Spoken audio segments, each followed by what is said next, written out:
Chapter 94 That the separate substance and the soul are not of the same species. From the above we can proceed to prove that the soul is not of the same species as separate substances. For the difference between the human soul and a separate substance is greater than that between one separate substance and another.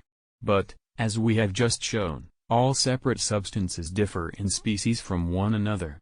Much more, then, does a separate substance differ in species from the soul. Moreover, the being proper to each thing accords with its specific nature. Things diverse in the nature of their being are diverse in species.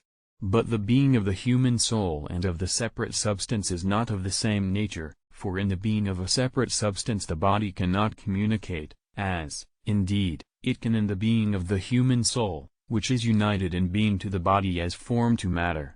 The human soul, therefore, differs in species from separate substances. Furthermore, that which of itself has species cannot be of the same species as that which of itself does not, but which is part of a species.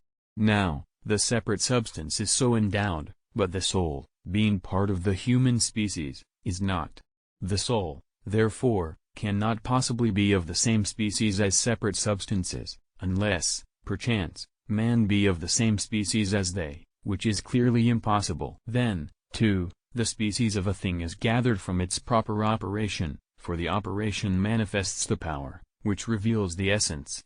Now, understanding is the proper operation of the separate substance and of the intellective soul. But these two have an utterly different mode of understanding. The soul understands by receiving from phantasms, the separate substance does not, since it has no corporeal organs, which are the necessary loci of phantasms. It follows that the human soul and the separate substance are not of the same species,